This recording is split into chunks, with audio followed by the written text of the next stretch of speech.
Good afternoon, and on behalf of my fellow members of the steering committee, welcome to Seattle and to today's update of the EU-U.S. Insurance Dialogue Project.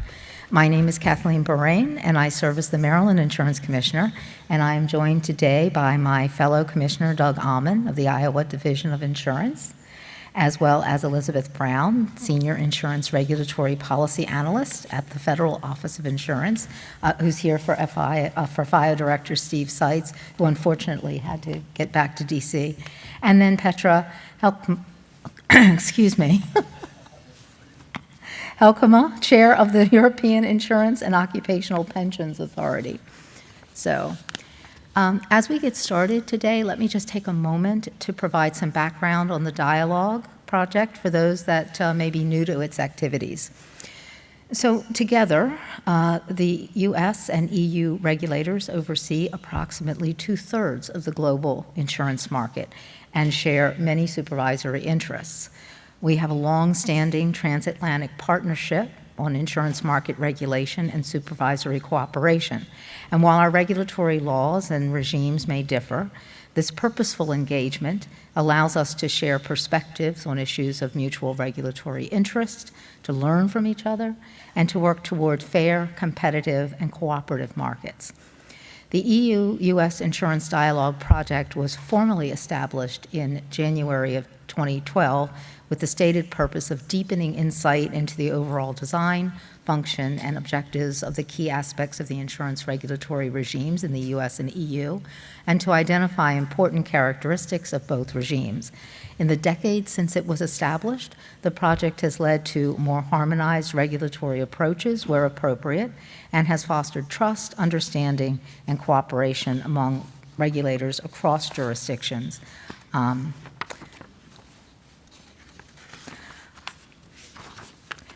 The project is led by a steering committee that includes 4 supervisory officials from the U.S., 4 from the EU. The committee chooses topics that the members consider to be fundamentally important and then forms working groups to address those topics. The project typically operates on a 2-year cycle, and in 2021 we identified the topics and established the 3 work streams that have been our focus since that time. Today we will be providing an update on the progress and the outcomes of those 3 work streams. We will also identify the focus of our work streams moving forward and explain how those priorities align with our respective domestic jurisdictional and supervisory initiatives. As a reminder, each of the work streams published a summary report last week, which will be referenced today, and which is available on the NAIC webpage for this event. So I urge you to read those summary reports if you haven't already done so, as we don't plan on reiterating everything that is in the reports today. I'll also mention that within the next several days, this event will actually also be published, a stream of it on the NAIC website. So for anybody that wants to check in with the reports, you'll be able to do that. I have to say that, and I'm sure that you agree with me, that the NAIC finds, as does I'm sure FIO and EIOPA finds, immense value in the sharing of supervisory practices and continued open dialogue with our European counterparts and the relationships that are formed in that process. It's through these relationships that lines of communication are opened, information and best practices are exchanged, and plans of action are coordinated quickly and efficiently. And certainly I think that the pandemic brought the value of those relationships and our engagement home to all of us. But I know I also speak for us when I say that we are delighted to be back here in person, and we thank all of you for your active and ongoing participation with this initiative. There'll be plenty of time for Q&A, and we encourage you all to please ask all the questions that you like. And then now let me invite Elizabeth and then Petra to make some introductory remarks as well. Thank you, Kathleen. As Kathleen said, I'm Elizabeth Brown. I'm a Senior Insurance Regulatory Policy Analyst with the Federal Insurance Office, or FIO. I'm also FIO's deputy for the EU-U.S. Insurance Dialogue Project. Stephen Seitz is sorry that he could not be here today, but he had to return to Washington. I'm pleased to be with you today because to talk about this project's past and future work. This project is a valuable forum for discussing the ways that the European Union and the United States are each addressing critical supervisory and regulatory issues, such as those posed by climate-related financial risks, big data, artificial intelligence, and machine learning. While the impact of these topics in our financial and non-financial markets and the approach we take to tackle them will vary across all of the jurisdictions, by sharing experiences, risk assessments, possible approaches, and ideas about how we can ensure fair, efficient, and transparent markets, it helps foster confidence and collaboration in the insurance regulation and supervision. I'd like to thank the NAIC for assuming the hosting duties for this event today. They've done an excellent job. Kathleen, back to you. Well, Petra? Yes, thank you, Kathleen and Doc, Elizabeth. Look at those flags here. Isn't that nice? And this is what we do. We talk to each other regularly. Our technical staff talks to each other regularly on topics that are sustainability, digitalization. They're new. I think they're interesting. They bring risks. We need to supervise them. How do you do that? How do you deal with this? We deal with it like that. Oh, really? Can you tell me more? This is what we do. We share how we supervise in both very developed markets, but still with challenges and for sure with differences. But trust me, having 27 member states in my corner, differences have their beauty, maybe their challenges, but it's through talking to each other that we bring it further. And what I find particularly interesting is that we try to summarize that and share that back with you. And sometimes if I talk to my staff and say, how's it going? Is it meaningful? They tell me, oh yeah, it really is. I learned this today or that. Plus, I know who to call. I know colleagues in other parts of the world that deal with the same issues. So it's really nice. We've been doing this already for so long. It's very valuable, and I'm very happy that we can share that with you today, that we can share that in person. So thank you for having us, and looking forward to the discussion. Well, thank you. Thank you, Elizabeth, and thank you, Petra, for those opening remarks. As I mentioned, our main purpose today is to provide an update on the project workstream summary reports and on the future workstream proposals, including how they align with our jurisdictional priorities. So just looking back in October of 2021, we created 2 new work streams, one to cover climate risk financial oversight and one to cover climate risk and resilience. And we reconfigured the big data and AI work stream to more broadly discuss innovation and technology issues. These areas represent what are really key priorities for supervisors on both sides of the Atlantic, and enhanced cross-border cooperation and regulatory modernization in these areas is important to ensure supervisory communities are well equipped to face global challenges, and frankly, because it's important that we understand not just that we share ideas, but where it is appropriate for us to be cooperative and consistent, so that companies that really work across the Atlantic have a sense of continuity and consistency. So if we look at the 2 climate-related work streams, and as was discussed throughout the entire IAIS meeting that just concluded here, the risks related to climate change are a top priority for all of us, and for both in the U.S. and in the EU. Both the physical risks that continue to grow in frequency and severity and that challenge our existing models, and the transitional risks that are less clearly understood and harder to assess quantitatively. So throughout the 2 climate work streams, our members have shared our respective regulatory approaches, our initiatives related to prudential oversight of insurers with respect to climate-related risks, as well as the ways in which we're addressing resiliency and mitigation issues in our markets with our licensees. These discussions have been rich, they've been thorough. It's, as you say, to be able to really dig down and say, this is what we're doing with regard to this particular approach. This is how we approach scenario analysis. This is how we approach stress testing. This is what has worked for us or not worked for us.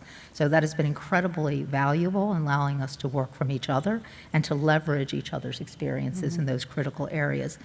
The Innovation and Technology Workstream has focused on the regulatory approaches to the use of artificial intelligence techniques, including big data and advanced data analytics in the insurance sector through all stages of the insurance value chain.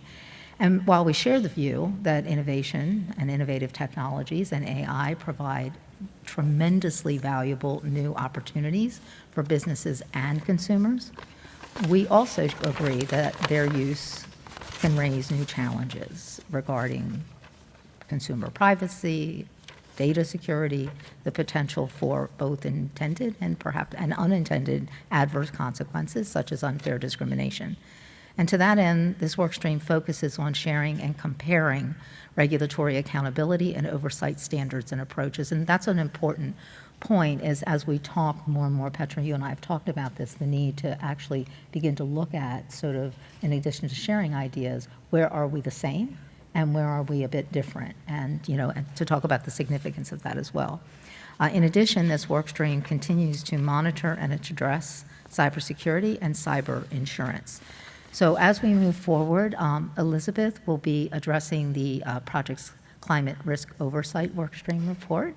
Petra will then address the climate and risk resiliency workstream report, and then Doug will give us the update on innovation and technology. So off we go, Elizabeth. Thank you, Kathleen.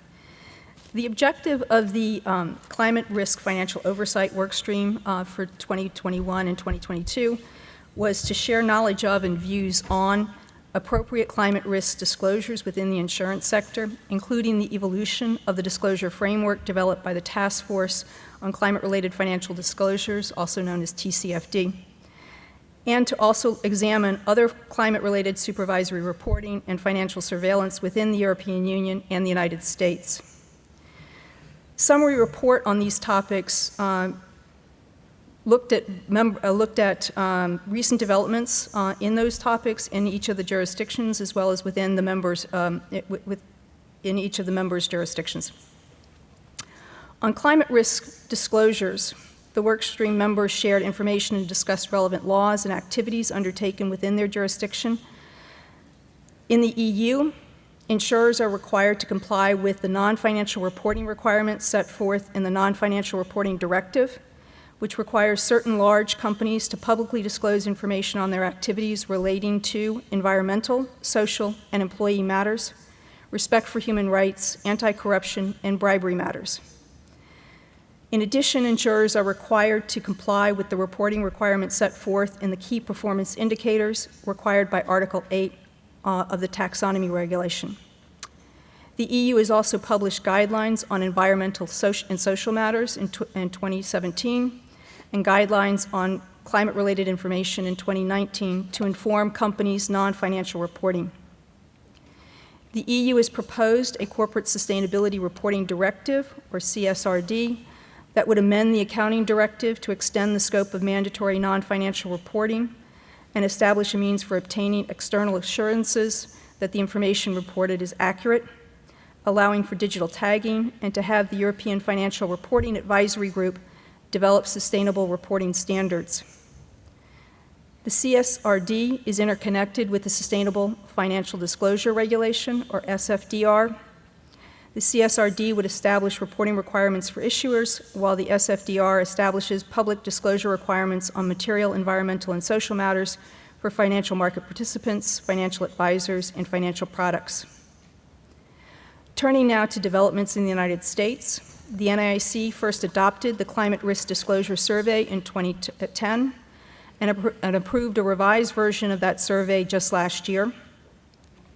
The redesigned version of the survey focuses on required narrative questions based on the TCFD framework and voluntary closed-in questions that support quantitative results. The states participating in the survey require insurers licensed to do business within the state and annually writing at least $100 million in direct written premium to complete the survey. In 2021, for the reporting year 2020, 14 states and the District of Columbia participated with over 1,300 insurers reporting, and that represented nearly 80% of the direct written premium annually in the United States. If you want to see what these companies are reporting, you can go to the California Department of Insurance website, as all of their survey submissions are available there. So anybody who wants to can see what the companies have reported. including for the most recent year. Their reporting for 2021 is online, available now. In November of 2021, the New York State Department of Financial Services issued guidance to New York domestic insurers describing its expectations on the approach insurers should take for managing financial risks from climate change. New York developed this guidance after reviewing the NAIC Climate Risk Disclosure Survey responses, insurers' enterprise risk reports, own risk solvency assessment, or ORSA summary reports, and other voluntarily filed disclosure materials, including TCFD materials. New York's guidance required insurers to implement expectations with regard to board governance and to have specific plans in place to implement those expectations with regard to organizational structure by August 15th, 2022. New York has undertaken a request for information for the insurers domiciled in its state to assess their compliance with those expectations and is currently reviewing the responses. On the second matter that the workstream was tasked with, which is other supervisory reporting and other financial surveillance, supervisors in the EU and the US also have established or are considering establishing some prudential standards for certain climate-related risks and have provided guidance for how climate-related risks should be reported to supervisors. Turning first to the EU supervisory reporting and financial surveillance for climate-related risks is focused on 3 areas: prudential reporting and disclosure requirements under Solvency II. Second, supervisory expectations on the undertakings for ORSA. And third, climate risk assessment at the sector level. There are no current EU requirements for insurers to report environmental, social, and government standards or climate-related risks or impacts to supervisors. With regard to prudential reporting in Solvency II, the EU has amended the Solvency II Level 2 regulation to require climate-related reporting on climate-related risks on investment. Starting as of the financial year of 2023, or this year, reporting insurance undertakings will need to report on a new template that would capture climate change risk to investments, would share the insurer's investments exposed to climate change transition and physical risk, and share the insurer's investment exposed to transition risk. With regard to ORSA, EIOPA's supervisory expectations for ORSA look at Solvency II regulations that requires undertakings to assess sustainability risks as part of their ORSA and require short and long-term assessments as well as scenario analysis for the material climate risks. EIOPA has provided guidance on how to assess materiality of climate risks in ORSA to insurers so that they have some guidance as to what they should be reporting. Companies will need to explain why they consider climate risks to not be material if they've made that determination. With regard to climate assessment, EIOPA will conduct in 2024 a coordinated bottom-up and top-down EU-level climate change stress test across the financial sectors to assess the resilience of the financial sector to reducing greenhouse gas emissions targets by 2030.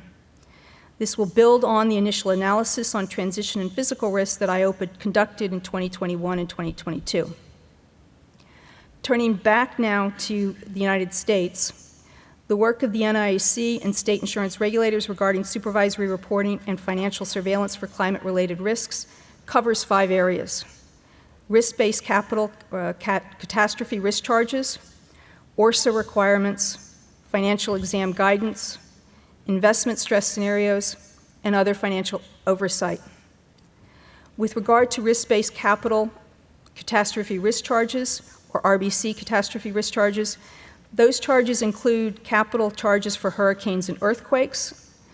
The primary reason that the NAIC adopted these capital charges was to address the tail risk of those particular perils more directly. Then those charges have added an additional $25 billion to the industry's aggregate RBC requirement. At the spring 2022 NAIC meeting, the NAIC adopted a similar requirement for wildfires, but for informational purposes only. The reason that the wildfire charges are for informational purposes only is to monitor and measure the accuracy of the modeled expected loss amounts against actual loss experience. The NAIC is also considering RBC updates for other perils such as severe convective storms. With regard to ORSA, the ORSA guidance manual has two goals: to foster an effective level of enterprise risk management and to provide insurer-level perspective on risk and capital, which supplements existing legal entity views. Currently, there are no explicit ORSA requirements to discuss climate risk. Most property and casualty insurers identify catastrophic risk exposures and present modeled scenarios, results in their ORSA summary reports. Most insurers discuss asset risks as material and present various risk stress test scenario results in their ORSAs, although they do not expressly necessarily discuss climate risks. The NAIC is considering climate-related enhancements to its ORSA guidance manual. With regard to financial exam guidance, the state insurance regulators conduct financial exams to review and evaluate an insurer's business and processes. All insurers are subject to financial exams every 3 to 5 years. The NAIC is considering enhancements to the financial condition examiner's questionnaire and to Exhibit Y, which is the examination interview template, which would it's considering adding climate as a new critical risk category in Exhibit D as on the financial condition examination. With regard to investment stress scenarios, the NAIC has applied the International Association of Insurance Supervisors climate scenario analysis and stress testing methodology to insurer investments and plans to continue to run these scenarios in the future. In terms of other financial oversight, in 2022, the NAIC approved the creation of the Catastrophic Modeling Center for Excellence, which will provide model documentation and education to state insurance regulators to improve their understanding of CAT modeling. And it's also considering, the NAIC is also considering updates to its financial analysis handbook and the climate change and risk-focused examination course developed in 2014 with series. In terms of FIO, during 2022, FIO advanced its 3 climate priorities through work that addresses supervisory reporting and monitoring of climate risk financial risks in the insurance sector. Our priorities, FIO's priorities, are guided by President Biden's executive order on climate-related financial risk that tasks FIO to first assess climate-related issues or gaps in the supervision and regulation of insurers, including as part of the Financial Stability Oversight Council's analysis of financial stability, and to further assess, in consultation with the states, the potential for major disruptions of private insurance coverage in regions of the country particularly vulnerable to climate change impacts. In response to the first tasking, FIOs began preparing a report in 2022 that analyzes climate-related issues and gaps in insurance supervision and regulation within the United States. This report will be published this year. In response to the second tasking, FIO issued in October of 2022 a request for comment on a proposed data collection from certain property and casualty insurers regarding their current and historical underwriting on homeowners insurance. This proposed collection would assist FIO's assessment of climate-related exposures and their effects on insurance availability for policyholders. In terms of next steps for the work stream, as both the EU and the US move forward with their respective climate initiatives, both can continue to learn from each other's experiences and address common challenges and identify best practices. For 2023-2024, the work stream will continue to assess global developments relative to climate sustainability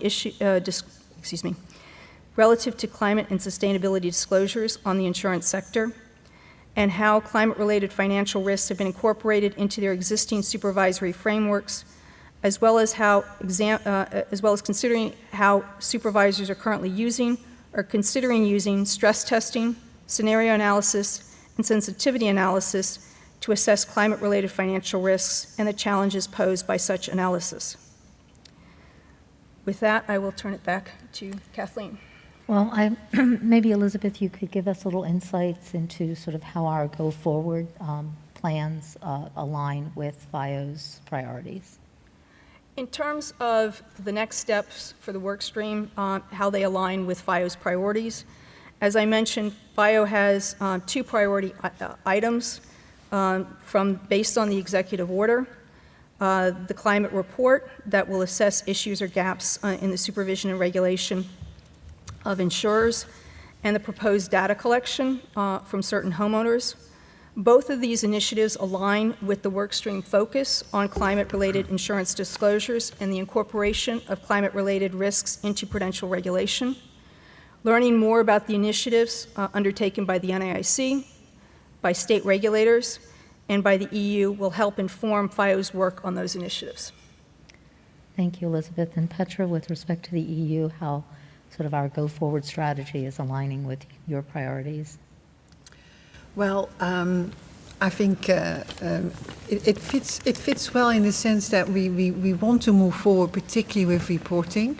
At the same time, I'll be very frank, and also to honor the fact that we still have 2 associations from the EU in the room, so compliments to that.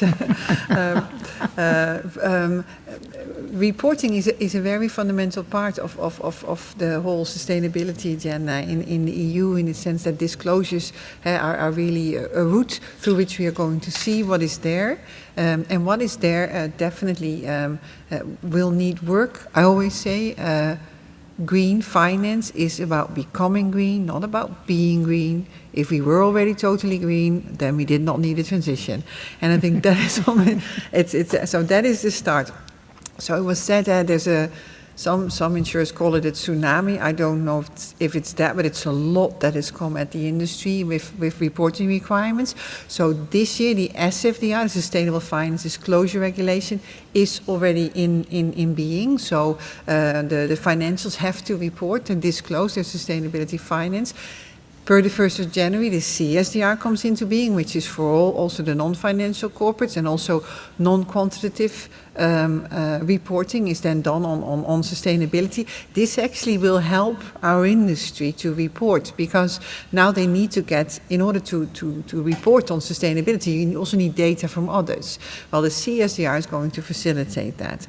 Now, meanwhile, there was already a lot in place. So you mentioned, Elizabeth, under Solvency II, there is some reporting that needs to be done, which is helpful when it comes to sustainability. So there's a template now that captures the climate change risk for investments, but also the share of insurance investments. And also EIOPA publishes on that. Now, these first publications that we do, where we show how much is now invested in green, that's not a big number. But again, this is a transition. So it starts with low, and while we move on, hopefully, and that's the goal, it should increase.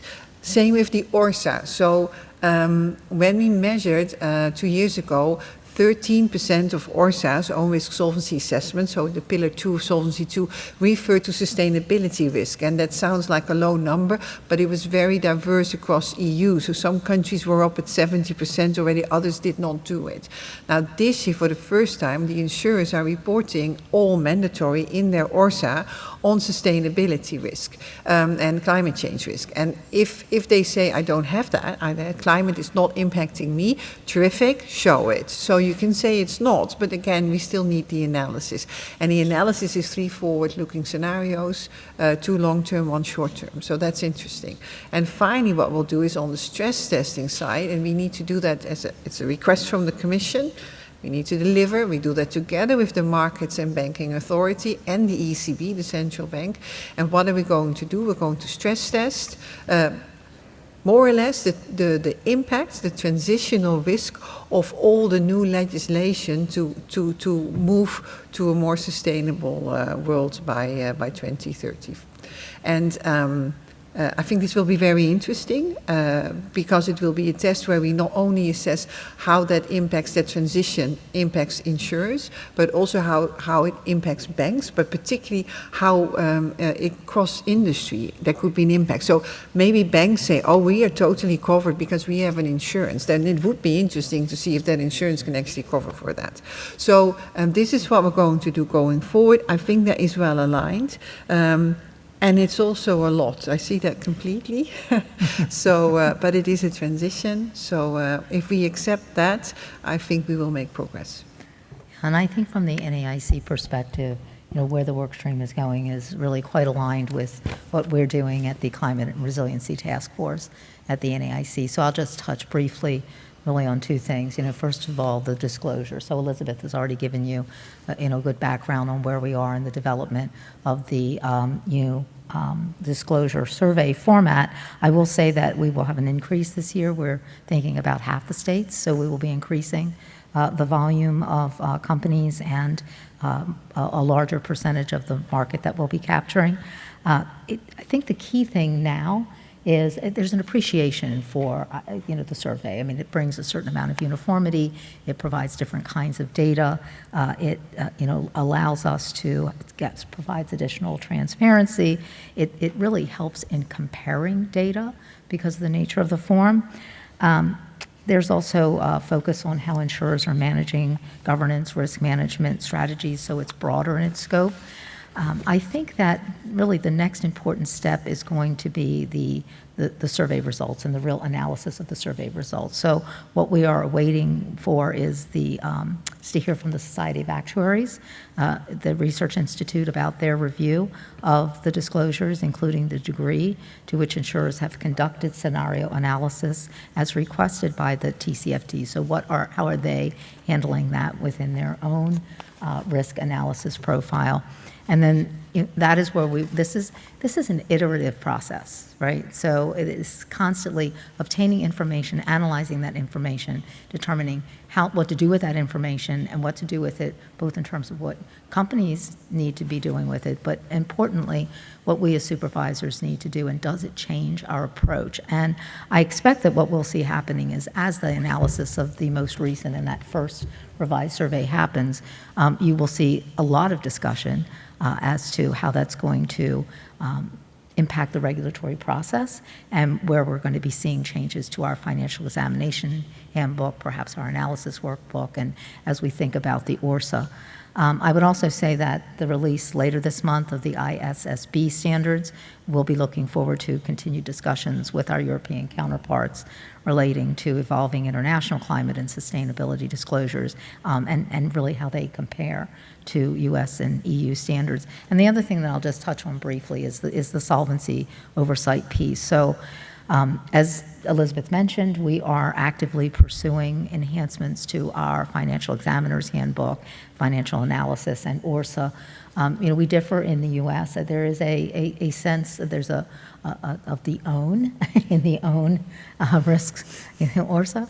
So the idea is more gently looking into an expectation that companies, really almost all companies, should responsibly be considering whether or not they have an impact as a result of climate change. Is there material risk that's happening, whatever side of the balance sheet is on, with respect to climate risk and the changes in weather pattern and what that means. So we have not adopted, the notion or recommended the notion that you must determine and you must report, but we are moving more towards a sense of making this part of your standard analysis and giving us a sense of what that analysis has been. So again, a very iterative approach and process there. I will also note that we have spent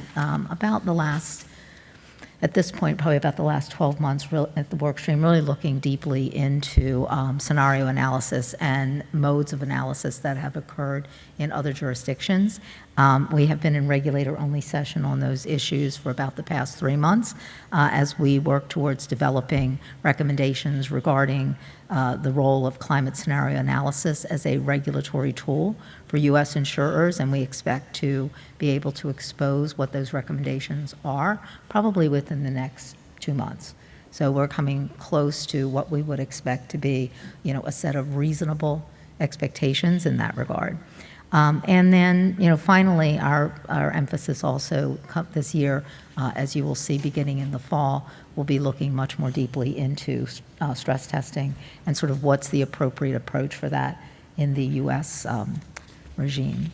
So I think that aligns very nicely with what it is that you're doing. I think also from our perspective, it is important that we look at, we consider, we pay attention to the impacts of climate on insurance companies, that we're concerned about the transition risk, et cetera. But the other very important thing in the U.S. markets is to assure that we actually continue to have insurance coverage, and that we have insurance coverage for risks, even risks that we wish didn't exist because of whatever the nature of, the fossil fuel industry, et cetera. But we are, as much as we might like to, we are not going to snap our fingers and suddenly, be able to be, as you say, fully green. Yeah. And that transition is going to take time. And in the meantime, from, frankly, a social perspective, somebody needs to bear that loss.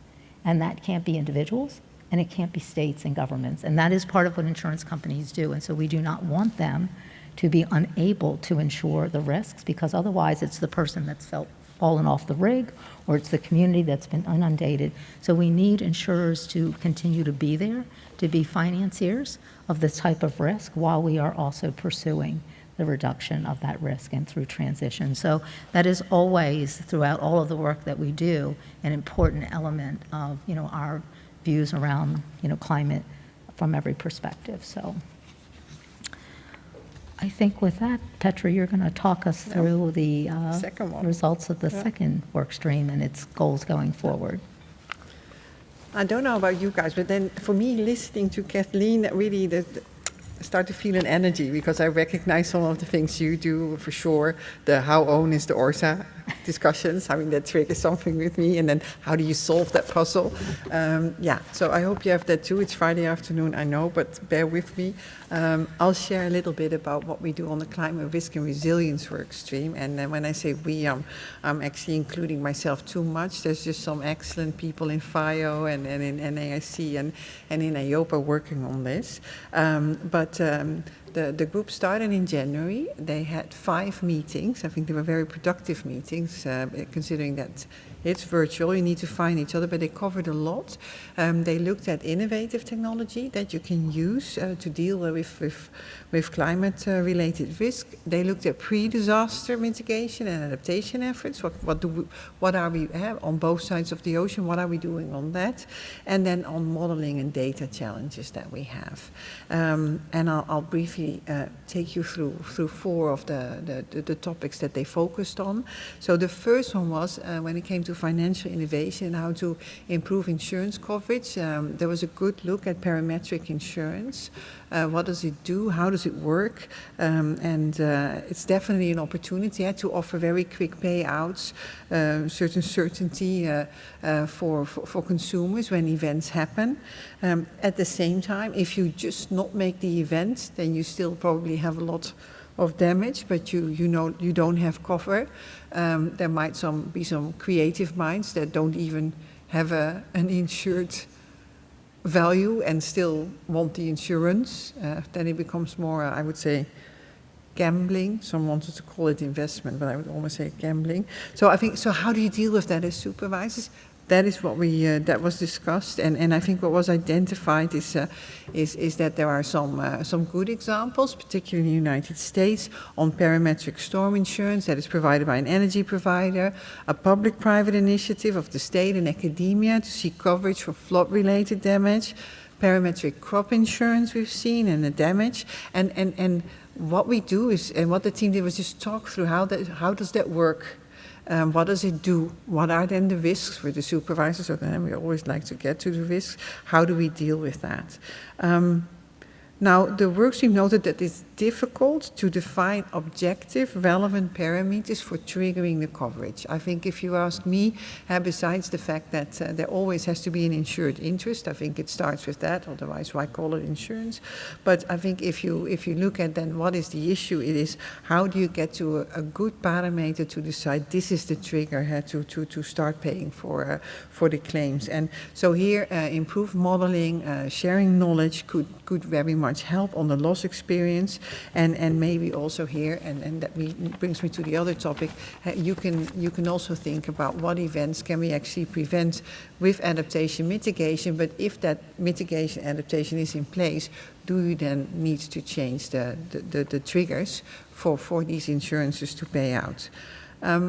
A second topic they looked at is features of product design and underwriting that can incentivize climate change adaptation mitigation. And here the US shared a lot about its climate smart insurance products database and exchanged how that works. And EIOPA shared how it is working on impact underwriting, as we call it. So when you are underwriting a risk, saying, okay, but while I'm insuring your property, I actually need you to make sure that you have certain protection against flooding, or you have everything that is the electricity in your house is entering at a level that even if there is a flooding, it's not impacted. Things like this, to what extent are our insurance doing that? We did a research on that. So the workstream shared a common understanding that adaptation and mitigation to climate change is very much needed just to reduce, frankly, the number of the claims that we can expect. Innovative product design can help with that, as well as a risk-based prudential treatment of insurance underwriting. So risk of wildfire, extreme heat, flooding, referring to the UN wildfire report, was also discussed, as it was on how you deal with that and how you interact also there between public and private. Now moving on and diving deeper into pre-disaster mitigation and adaptation, there was an exchange on views on resilience solutions as well as public-private partnerships in the EU and the US, such as standardized land use and building codes to reduce losses, which can then in turn be reflected in a lower insurance premium. And here insurance supervisors, it was found, can play a role in a pre-disaster risk management in many ways, including by contributing to improve the risk awareness that there's actually a risk, to ensure access and take-up of prevention measures, and to reduce the measures that are taken when it comes to incentivize the measures that are taken by insurers. I think what you see is that a role of insurance supervisors is that where insurers can say, this is what it is, this is needed, and because otherwise, and then they tend to call very large numbers, you have a problem of this size in dollars or in euros. I think it's sometimes helpful that then supervisors can actually say, this is true. I mean, we have no commercial interest, but we have an understanding of risk and risk assessment, and this is actually reality, and this is something we need to deal with. And so having data, sharing data is an essential element of dealing with these risks. Finally, the point I want to talk to is supervisory approaches to natural catastrophe models and open source access to data and models. So there was an exchange of views on how you improve risk assessments through open source modeling, and by sharing data to model NatCat risks. And here workstream members noted that the forward-looking approaches in models, which you need if you want to model climate change risk, they need to be, that you need to complement the traditional models with forward-looking models. But how do you build those? How do you get the data? How can you share that? And here, joining expertise, producing new NatCat models and making those available through open source means could actually help and to limit protection gaps. So supervisors can even then promote model development of nascent risk, access to open source, as well as set standards and building. So conscious of the fact that climate risk and resilience will remain a very pressing matter for society and regulators in the years to come, the workstream anticipated future exchanges to be very relevant.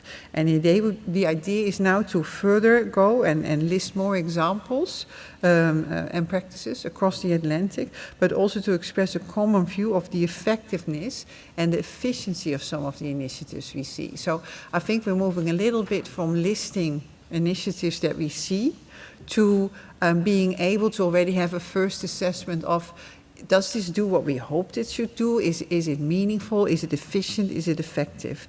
So that brings me to the next steps for 2023-2024.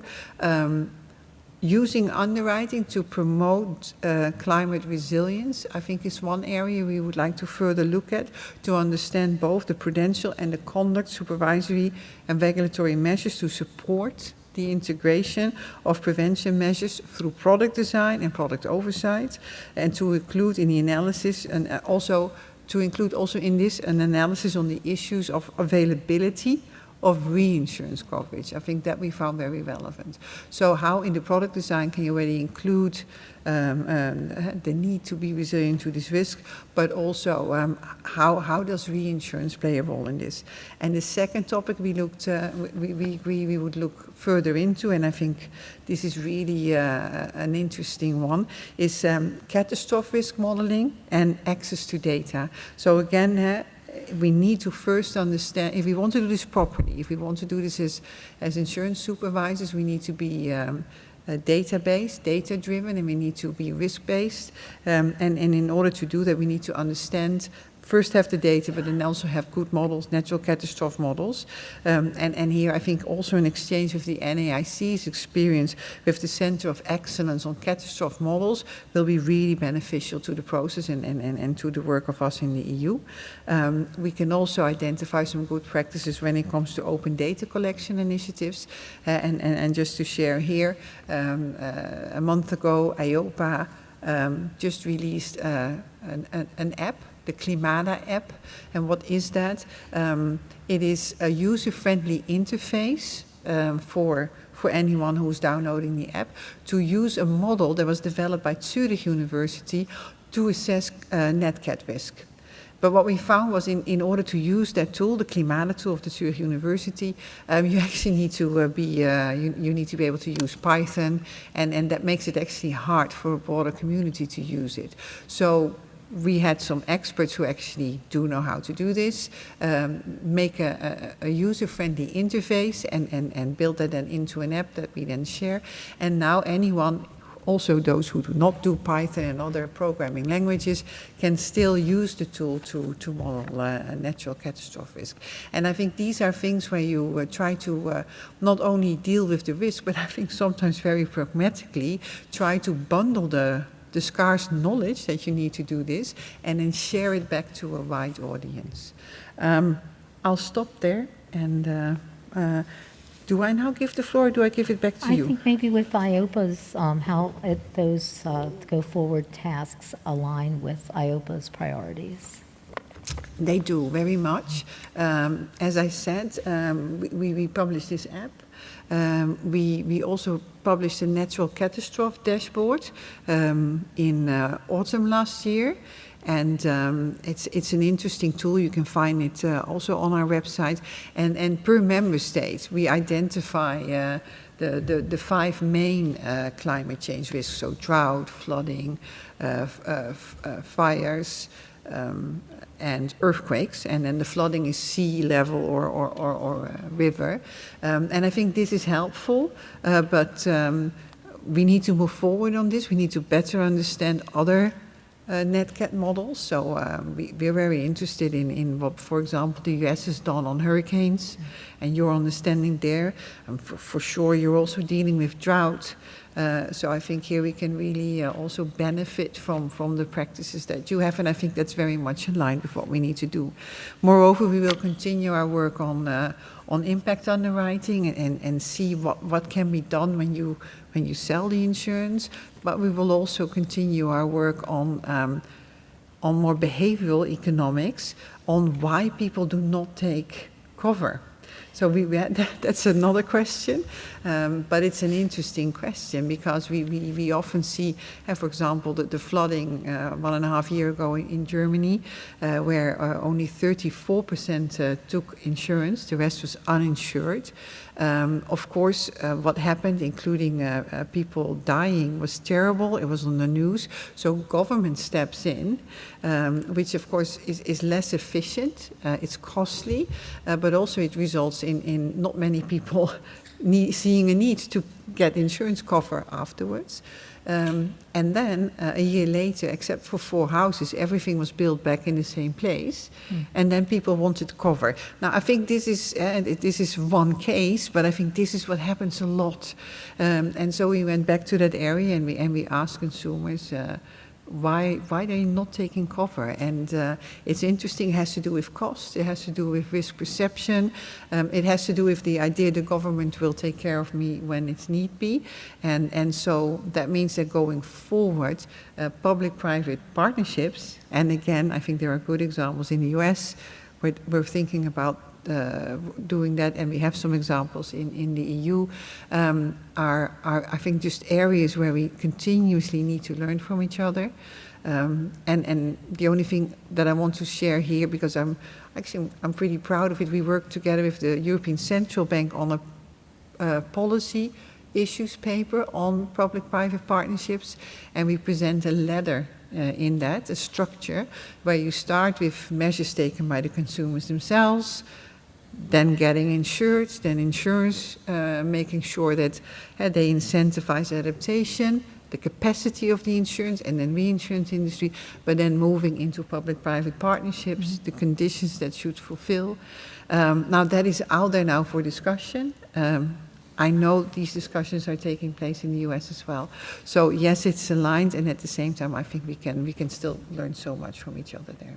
Well, that's wonderful. Thank you. And Doug, do you want to jump in on the sort of the Sure. NAIC alignment? First of all, I couldn't agree more with Petra about the advantages of getting together in the bilaterals and having conversations and talking about the really important things that we work on in those areas we work together. But Kathleen, I got to bring up Ricardo and Dana again just quickly, if that's okay. So I thought, and she attended the University of Iowa, so I speak of her in this way, in a very friendly Iowa way, but I thought she was a little casual in the way she designated people as her favorite commissioner. Yeah. And I would offer to you, I mean, Petra, you and Elizabeth, you will be my friend and colleagues forever. And I make that pledge to you. For you, Kathleen, I will pledge to you, you will be my favorite commissioner for another 20 minutes because I have a plane to catch. Yes, and I know. So I will know. be departing. But anyway, I do pledge But we're going to let you, we're that. going to make sure that we get through that 20 minutes. So anyway, I would just observe again, I think Petra really kind of hit the high points. And I think looking forward in the U.S., we have a lot of projects going on as well. And I just would offer that it's very advantageous to sit together and talk. But could we work to go to workstream 3? Yes. Okay. So we're going to jump ahead of that. And anybody who wants to have a question at the end when Doug is gone about FIO's alignment on workstream 2, ask that question. We'll come back to that. But Thank we're going to you. jump ahead to workstream 3, which Doug is going to report on. All right. Thank you very much. Yes, the U.S. EU Insurance Dialogue Project's Innovation and Technology Workstream was created to further explore topics related to big data, artificial intelligence, and machine learning. And much of this is in the report, and I'm sure you'll find it very interesting, but I do want to hit some of the highlights. This included a dialogue on the appropriate supervisory framework for monitoring an insurance company's governance of complex models using big data, artificial intelligence, and machine learning. But it also included a discussion of the impact of these applications of technology on historically underrepresented groups. Further, the workstream shared experiences related to the use of supervisory technology as a regulatory tool for both prudential as well as market conduct supervision. Lastly, we had brief high-level updates regarding how to flag other key technology developments in the U.S. and the EU markets as relevant, such as the issues concerning cybersecurity. But let me begin first with a discussion on the big data, artificial intelligence, and machine learning regulatory and supervisory developments. Supervisors in the U.S. and the EU are working to enable stakeholders to harness the benefits of AI innovation, but also working to ensure that adequate governance and risk management frameworks are in place, enabling the use of trustworthy AI systems.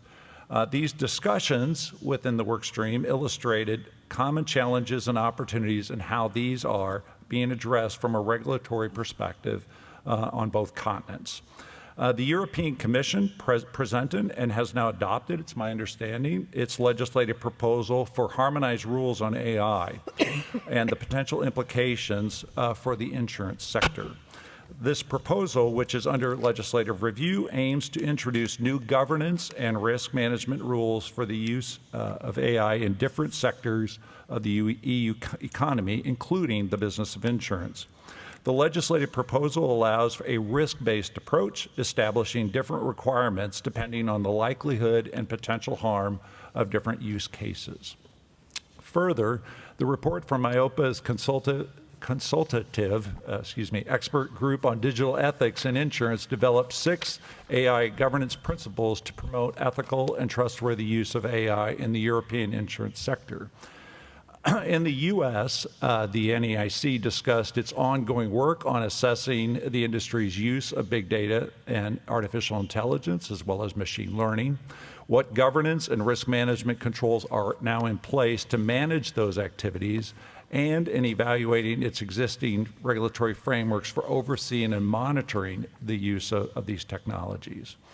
Since the adoption of the NAIC artificial intelligence principles back in 2020, the NAIC has focused on 4 key areas.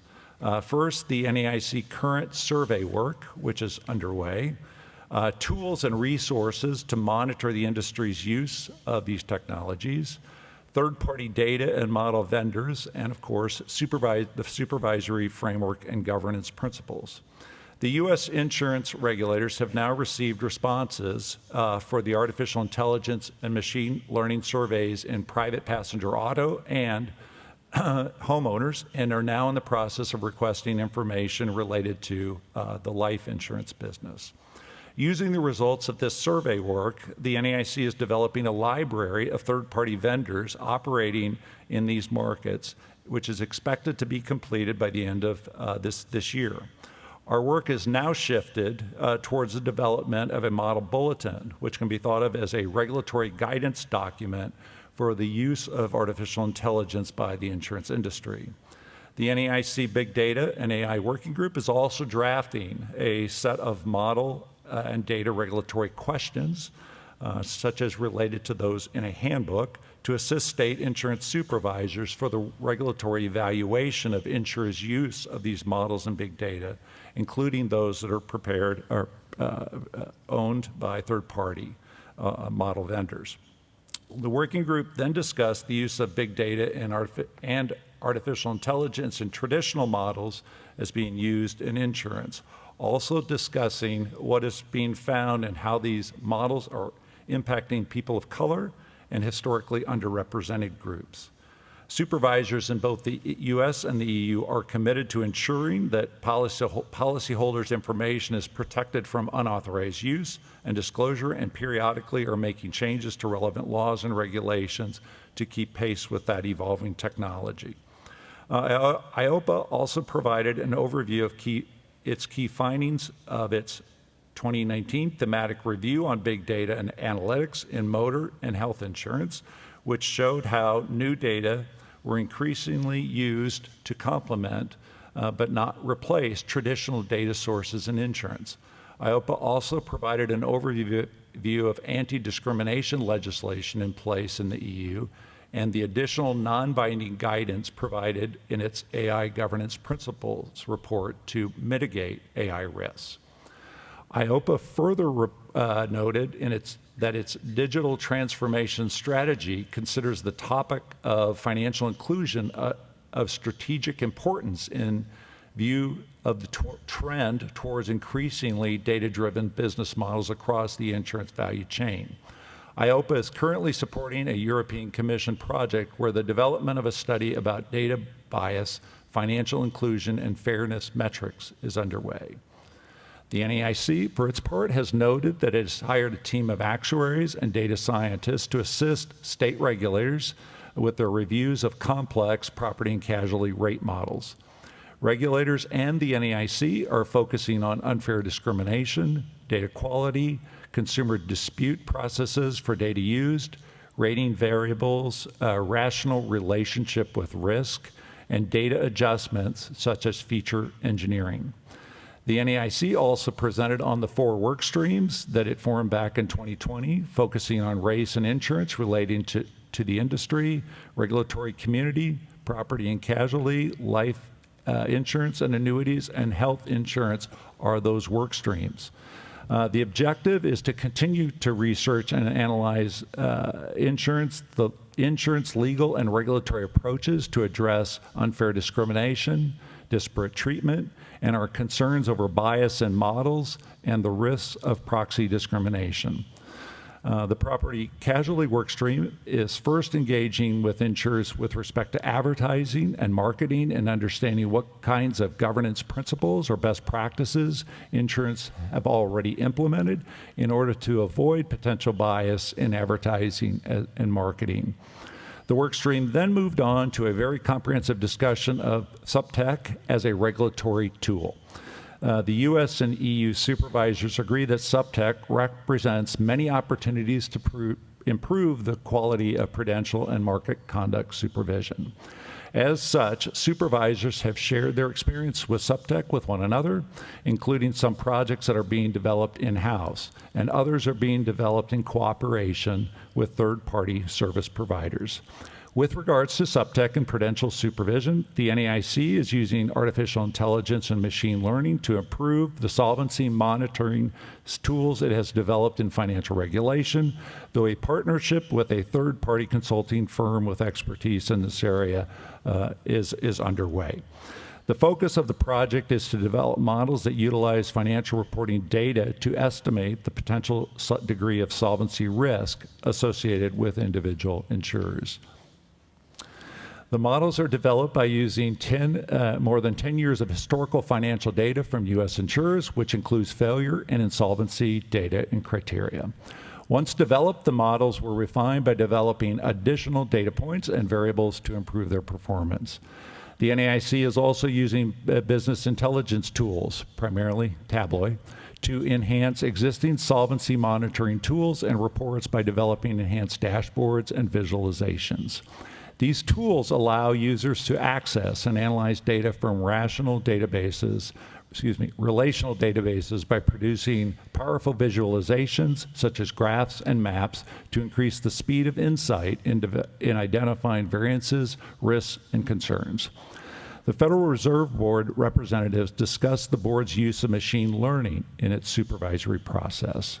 Within the insurance space, the board is initially focusing on the potential use of machine learning to evaluate loss reserves.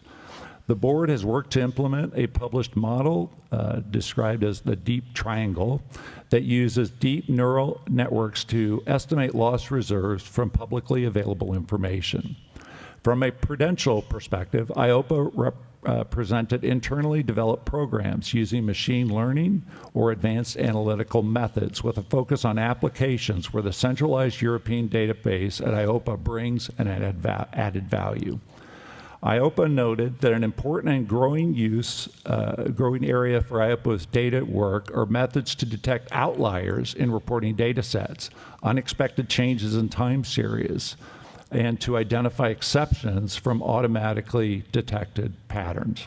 EIOPA noted that those applications have been developed and are already in production by EIOPA and have proven valuable insights in their supervisory responsibilities. In addition, EIOPA mentioned the use of its database for cross-border network analysis. Moreover, EIOPA, in close contact with national supervisors, has established in cooperation with them an internal code sharing platform to further improve the collaboration and use of SupTech methods among EU supervisory authorities.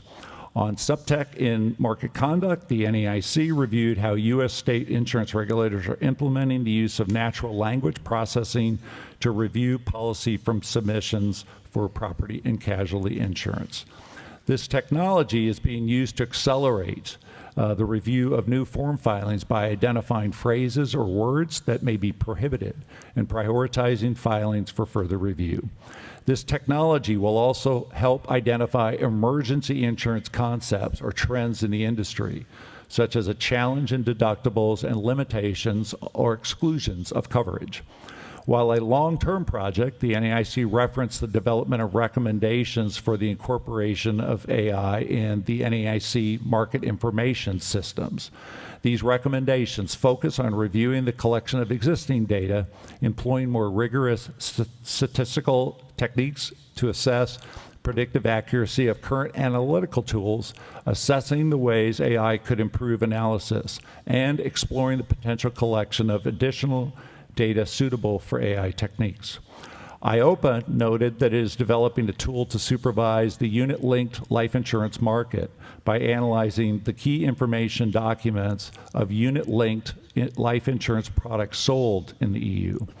In collaboration with a third-party provider, EIOPA indicated it will use a web scraping tool to create a database or repository of KIDs, which insurance undertakings are required to publish on their website. EIOPA noted that once established, the upcoming European single access point is expected to facilitate access to these KIDs, since it will provide a centralized access to publicly available information of relevance to financial services, capital markets, and sustainability. While not outlined as a specific area for focused, in-depth discussion of the workstream, brief high-level updates related to cybersecurity were also exchanged by workstream members. The NAIC highlighted the creation of the Cybersecurity Working Group, which will, among other things, focus on creating a cybersecurity incident response plan to assist U.S. regulators in addressing cybersecurity incidents affecting licensed insurance entities. FIO noted its publication in September of 2022 of a request for comments on a potential federal insurance response to catastrophic cyber incidents. FIO also noted the White House release in March of 2023 the National Cybersecurity Strategy, one of the strategic objectives of which is to explore a potential federal insurance response to catastrophic cyber incidents, incidents to U.S. critical infrastructure. EIOPA highlighted the 2020 guidelines on ICT security and governance applicable as of July of 2021. EIOPA indicated its cooperation with member states, the European Commission, and other stakeholders on the preparation for the adoption of the Digital Operational Resilience Act, known as DORA, introducing new ICT security and governance requirements in the EU financial services sector. As a conclusion, a common theme emerging in both the U.S. and the EU is the implementation of a risk-based supervisory approach over the insurer's use of artificial intelligence and machine learning, which will allow for the growth of insurers' use of AI and ML while providing the appropriate level of consumer protection. Workstream members agreed that the next phase of the project will be to continue discussions on ongoing regulatory developments affecting insurers' use of big data, artificial intelligence, and machine learning, and what governance, risk management, and control insurers are implementing. In addition, recognizing there are also other relevant innovative developments taking place in the insurance sector, the next phase will include a discussion of regulatory and supervisory initiatives to enhance the digital operational and cyber resilience of insurers, a discussion of developments in the area of open insurance, both private-led and public-led initiatives, and to the extent time permits and new developments emerge, continue to exchange on other initiatives developed by supervisory authorities in the EU and the U.S. in the area of innovation and digital finance as applicable. Kathleen, that concludes my update on the discussions of the Innovation and Technology Workstream this past year. As you can see, it has been a quite productive year for us. Doug, do you have time to talk a little bit about how that lines with the NAIC? I want to remain I want to remain Andy Beal's favorite commissioner. Yeah. Andy, do I have 5 more minutes? All right. Okay. All right, thank you. All right, I will offer to you, the NAIC has been having discussions among our regulatory community and with our insurance industry carriers for several years now relating to the developments affecting the insurer's use of big data, as well as artificial intelligence, and what governance, risk management, and controls are being implemented. As you heard from the report back in 2020, the NAIC did adopt our AI principles. And I think what has continued since that time is really in-depth discussions about what that means in terms of a regulatory framework. And I would suffice it to say that consensus is certainly is building around the concept of strong governance. And so that's where we are. So in the U.S., we're working on several regulatory initiatives. We're working on practice aids to help our regulators who are charged with the responsibility of examining insurance companies, as well as those governance practices. And more substantively, we're now working on what we describe as a bulletin in the U.S., but it is a regulatory guidance document to really provide further explanation to the insurance industry as to what we expect in terms of those governance requirements. And so it's going to be principles-based. Certainly we'll continue to move forward in that. Additionally, we have also begun having discussions about generative AI, including ChatGPT.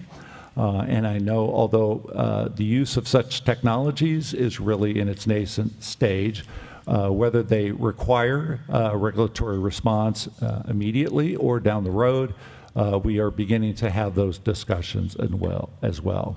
On operational and cyber resilience, we're doing a few things within the U.S. Also. Regulators continue to maintain guidance for regulatory examinations, which includes a review of cybersecurity and operational resilience practices. Finally, I would say as part of our discussion, our regulators are closely monitoring federal government activity, which includes the activities of the Cybersecurity Infrastructure Security Agency, who, among other things, provides for all U.S. industry, insurance or otherwise, insights with regards to how cybersecurity risks are being confronted in our industry. I think with that, Madam Chair, I'm out of time, but appreciate your willingness to let me step aside from the stage Well, today. thank you, and safe journeys home. Yep, And thank you'll you. always be my favorite commissioner. Not just for 20 minutes. I'm not fickle. All right. Well, I'm not fickle either. Thank you. You're welcome. Because you're letting me go. You will continue to be my favorite commissioner. Thank you. All right, well, you take care. Thanks very much, Doug. I appreciate it. As I said, safe journeys. Elizabeth, could we ask you to talk a little bit about how the Workstream 3 priorities align with FIO's priorities? And if you want to say anything about Workstream 2, this is a good time to jump in for that as well. Well, I'll try to be quick because I would like to give the audience a chance Yeah. to ask questions. But basically, FIO has a number of initiatives that are monitoring the use of big data, artificial intelligence, and machine learning by the insurance industry. And many of them have already been touched on by Doug in his presentation. He mentioned the RFI in 2021 that sought input regarding the availability and affordability of personal automobile insurance that asked, among other things, about the market evolution of structural shifts in the conduct of the business, including the effects of technology on the use of big data in auto insurance. In addition, as Doug noted in his work stream, FIO is very actively involved in cybersecurity developments in jurisdictions and has been monitoring how cybersecurity has affected the insurance industry. The White House released in March of 2023 its national cybersecurity strategy, and one of the strategic objectives of that strategy is to explore the potential for a federal insurance response to catastrophic cyber incidents to U.S. critical infrastructure, and so FIO is actively involved in exploring that initiative. In terms of Workstream 2, very quickly, FIO's two priorities address the areas that Workstream 2 focused on in terms of things like innovative insurance products, mitigation and resilience, and natural catastrophe models. FIO is also a member, represents Treasury, in fact, on the Federal Mitigation Framework Leadership Group, also known as MITFLAG, which is the national structure to coordinate disaster mitigation efforts across the federal government and with state and local, tribal, and territorial representatives.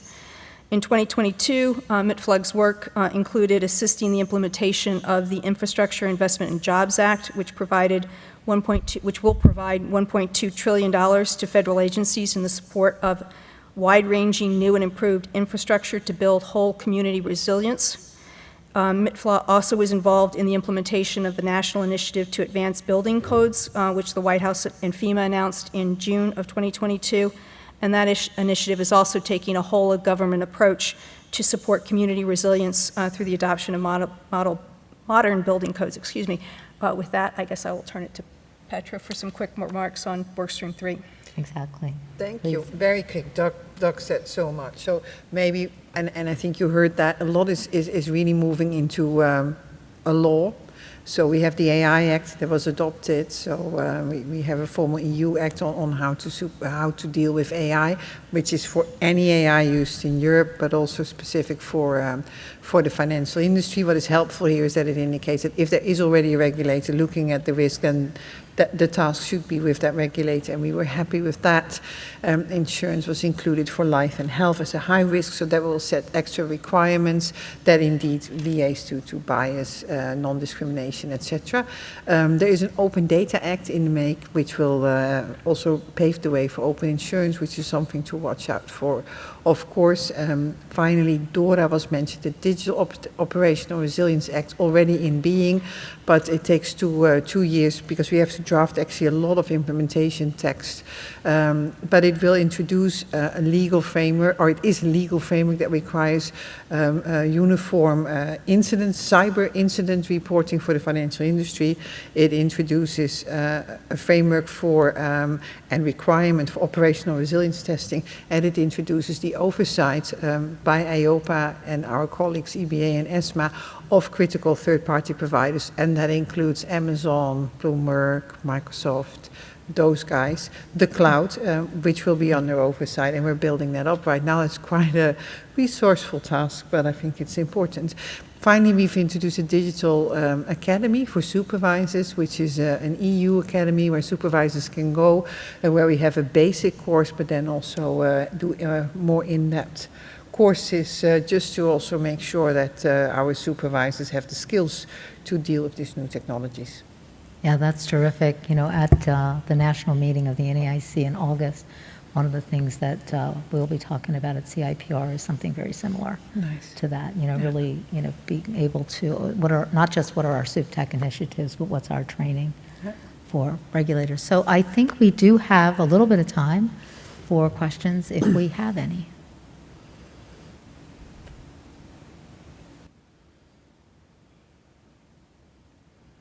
Good afternoon. It's almost good evening.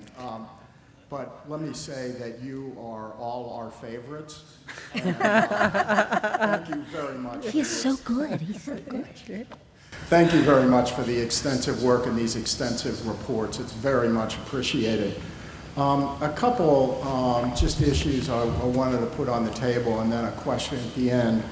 I think the insurance industry worldwide right now is straining under a lot of losses caused, aggravated more by inflation. And so what can regulators do to perhaps assist us in managing costs and reducing costs so that we can keep premiums as affordable and available as possible? In other words, could this group be looking at maybe in addition to new things, potentially eliminating some of the old things? So that's just a question potentially for the future. Another concern I have from some members is about the unintended extraterritorial impact of some things, and that may be something that may deserve some future work. And finally, the question is, what are the major gaps in each of these areas? Like if I said, what are the one or two major differences between Europe and the United States in each of these areas? Where would you point? And again, it's late in the day, and certainly we can follow up. And finally, a request for as much consultation with stakeholders as possible. And this session is very much appreciated. So let me end with that comment. you want to go first?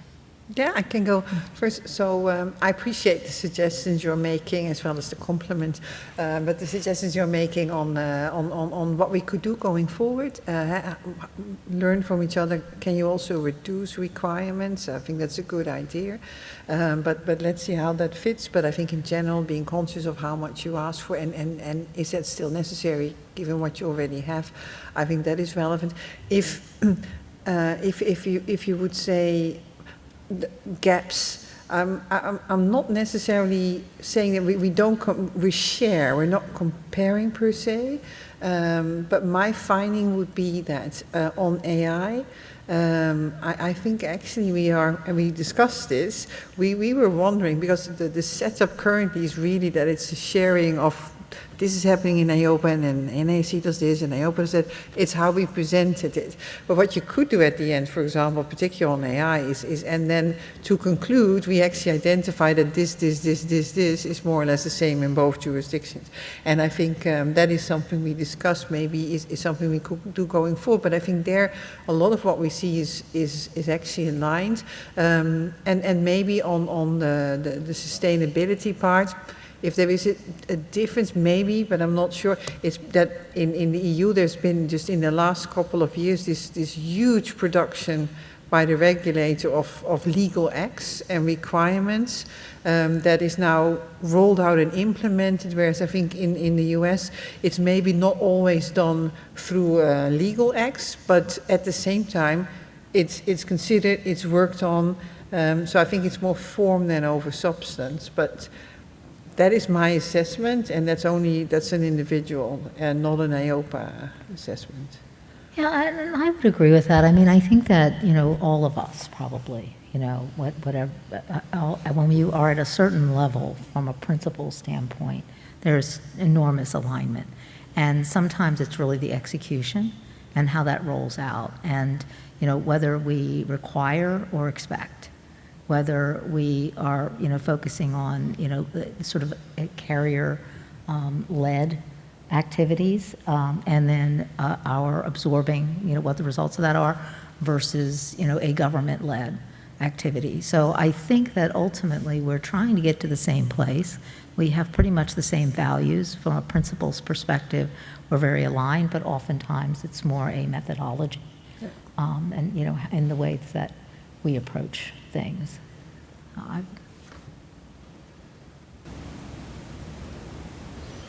Thank you. It's Morik Fullilove from the Fullilove Consulting Group, but just to follow up really on a point Dave made, and in reference to your work stream 1, the EU Corporate Sustainability Reporting Directive that you mentioned in your report actually has not unintended but very specific global implications in that it requires any third country insurer doing a certain amount of business, and there is a proportionality issue there, but a certain amount of business in Europe will have to, on a global basis, implement the reporting requirements, which will be defined by the European Reporting Accounting Standards Group, but will be similar to the Sustainability Board's S1 and S2 that we're anticipating in a few weeks. This is will be a major undertaking at least for the U.S. groups, several of which will be affected. Now there is an equivalence option in there. That is, it would not be applied globally if the country were deemed to be equivalent. And I know that this has been discussed with the SEC, as to what that might look like, and would the SEC requirements, which are not available yet and not complete, apply. But I am just wondering if, if you all could discuss this issue as in your next agenda, but there are 5 years before it would apply to the third countries, but also to get some understanding, or if there's the timing or the understanding of how the equivalence might be defined, or how it should be defined in terms of insurance application. So there's that. but companies are already looking very seriously at this, at what their compliance requirements would be. And I guess to EIOPA specifically, I'm wondering, in the CSRD and in the regulations, which I think will be in the process soon, there are some difficult wording in there as it applies to insurance, particularly the Scope 3 provisions, which relate to what you mentioned. You need to know about your clients or your customers, and some of that, which again would be very new for U.S. reporters. But have you had the opportunity to work, or will you have the opportunity to work with the Commission in helping bring some of that understanding you talked about so much in the panels, at the global seminar, the understanding about insurance that some of the other units in the Commission don't have? They're the ones who are the authors of these regulations. Well, where shall I start?